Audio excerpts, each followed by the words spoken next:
Senator Cordy. Thank you, Speaker. And I would like to repeat one of the comments that Senator Mercer made in his speech, and that is Section 12-2, bracket 3 of the rules allows for a more independent Senate. So remember that, because that's what we're trying to take away with this report. Honourable Senators, if you have not done so yet, I strongly encourage you to read Senator Mercer's dissenting opinion included in the report from the Selection Committee. This report lays out the long-standing history of committee portability as a principle of independence since the very beginning of the Senate. Colleagues, I would like to express how disappointed I am that this issue has come up again, flying in the face of our progress to make the Senate more independent and more equitable. Many of you will know that the last time the notion of portability was brought forward, members of the Progressive Senate group spoke against that sessional motion, and I did at that time. Our colleague, Senator Bellemare, attempted to amend it. Her amendment proposed a compromise that would have helped to reinforce the equality of all senators, regardless of their affiliation, by only requiring a senator who changes affiliation to vacate a committee chair or deputy chair position, thus maintaining the negotiated committee chair balances. Honourable Senators, the Senate is made up of individuals who have come to this place from across the country to serve Canadians. We do not serve our respective groups. We work within our groups, but we do not serve our respective groups. If anything, Honourable Senators, groups should serve their members and be a platform for each of us to excel, supported by other like-minded senators. Senator Bellemare's amendment at the time was a reasonable compromise, and I am disappointed that we find ourselves here yet again in 2021. Colleagues, at the Selection Committee meeting last week, we heard a number of arguments against the portability of committee seats, none of which I considered persuasive. Proportionality was the justification that was brought up the most often. But let me ask you this. If a senator were to leave a group and join another, would that not mean the group left behind would be entitled to fewer committee seats than before? And wouldn't it also mean that the group with increasing membership would be entitled to more committee seats? I would argue that portability is at the very least more consistent with the principle of true proportionality, even if the numbers are not as precise as a complete overhaul of all committee allocations. Like everyone here, I believe proportionality should be taken into account when populating the committees at the beginning of a session. But ultimately, proportionality is only valid on the day the committees are populated. We all know that the composition in the Senate can change at any time. As we all know, senators retire and new senators are appointed throughout each parliamentary session. Currently, there are 13 vacancies, and 4 more senators will reach the mandatory retirement age of 75 before we retire in June. Proportionality holds true when committees are populated, but the balance can quickly change. The realities of how the composition of this place can change during a session was never more evident than the 42nd Parliament, which was one continuous 4-year session. No one knows what the future will bring. Even Senator Wu has acknowledged the ever-changing nature of the Senate. In an appearance before the Modernization Committee on April 25, 2018, Senator Wu was asked about the issue of proportionality and the membership of the Senate Ethics Committee. He said, and I quote, "All I'm trying to say here is that if we were to cement the current proportions into that committee and the rules, that would almost certainly be out of skew within a short period of time when the composition of the Senate as a whole changes," unquote. As he said, proportionality very quickly becomes out of date. But we do not routinely readjust the committee memberships to reflect those changes, nor do we change or circumvent the Senate rules to accommodate them. Another argument brought forward against committee seat portability has been that it is somehow contradictory to the Westminster system. But as Senator Mercer detailed in his dissenting opinion within this report, the suggestion that committee seats belong to groups is in fact a break with practice in other Westminster-style legislatures. Canada's House of Commons protects members' ownership of their committee seats in its standing orders. The House of Lords in the United Kingdom, which is the model for the Senate of Canada, and the Australian Senate also appoint committee members for at least the duration of a parliamentary session. Indeed, in the case of the House of Lords, committee seats are in practice effectively permanent. Some have suggested that our old way of doing things is a product of the bicameral system, when we only had two parties in government and in opposition. But I would point out that the House of Lords manages to uphold committee portability within its reality of 6 groups with 25 or more members. The Australian Senate has 3 groups of 9 or more members and does the same, while we all know that our own House of Commons accommodates 4 recognized political parties. Another argument brought up during the selection committee meeting was to whom do senators, quote unquote, owe their committee seats? The answer, colleagues, is simple. The Senate. We owe our committee seats to the Senate of Canada. Everyone who was present on Thursday voted to adopt, without amendment, the Selection Committee's first report to populate committees. Without that vote, our committees would not be currently undertaking their organizational meetings or preparing to study upcoming legislation. Whether by voice vote or standing vote, whether we engage in debate or not, each and every one of us, honourable senators, plays a role in determining how this place deals with every item that comes before us. When we debated the sessional motion in the fall of 2020, I was surprised by Senator Wu's implication that we can ignore the Senate's role in considering and adopting the Selection Committee's report because, and I quote, "The Senate as a whole played zero role in brokering the allocation of seats or in coming up with the precise configuration of committee memberships," unquote. That statement belies a fundamental misunderstanding of the way this place conducts business. Using this logic, one could also argue that the Senate as a whole doesn't play a role in amendments to legislation made by committees, or in adopting a comprehensive report that a committee presents.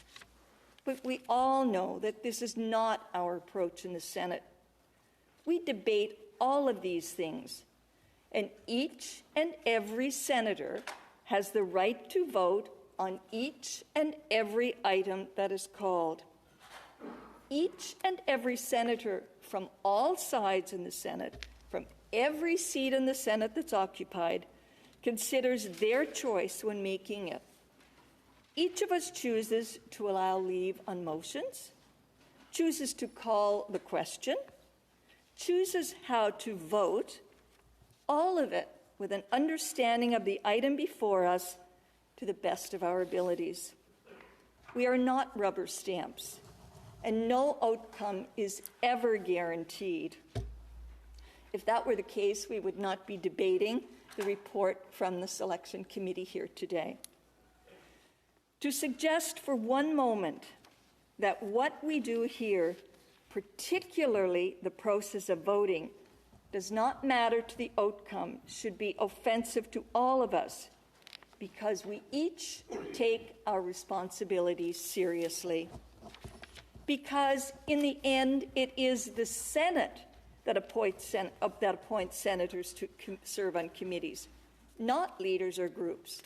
The groups are simply the administrative tools, a way of managing the complexities of populating almost 20 committees with 105 senators. The two ideas of negotiations and of the Senate's final vote can easily and should easily coexist.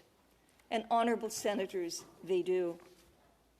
Colleagues, if we are to continue on the road to modernizing the Senate, and if we adhere to the ideals that all senators are independent and equal, we should do so with a view to the future. We are trying to make this place less partisan and to make room for people outside of the government and opposition sides. Some of our current rules, like 12-2(3), are already in place specifically to protect the rights of individual senators. And despite the suggestion at committee and in this chamber today, just because a rule is old does not mean that it conflicts with true reform. Indeed, if you would like to read the fourth report of the Special Committee of the Senate on the Rules of the Senate, which was tabled in November 1968, which was a long time ago, and led to the principle of committee seats being for the duration of a parliament, yes, a parliament, not a session, but a parliament, being formalized for the first time in our rules, I encourage you to do so.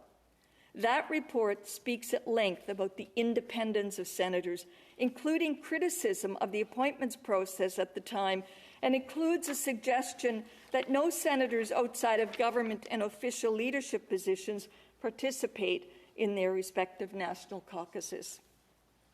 Honourable senators, I have been asking myself about the motivation behind this motion. Is it really only about proportionality, which I'm not convinced it is by the arguments presented? Or is it solely about preventing senators from being more independent? I truly believe that passing this motion is an erosion of our independence as individual senators. This flies in the face of everything that many of us have been trying to achieve as we move away from the centralized power structure of the partisan political party influences of the past. This motion is a step backwards toward those old ideals of leaderships maintaining the control of their members through the threat of losing committee seats if a member makes the personal decision to leave a group that is no longer the best fit for them. This is not a principle that I can or will support. I do not believe that groups own committee seats. Individual senators do.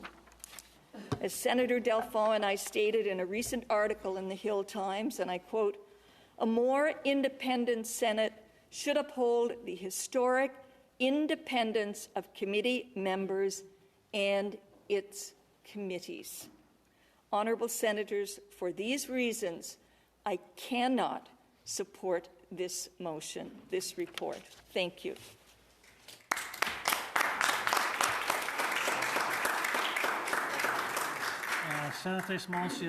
Senator Motion, do you wish to ask a question? Yes, Mr. Speaker. Would you take some questions? Senator Motion. Thank you, Mr. Speaker.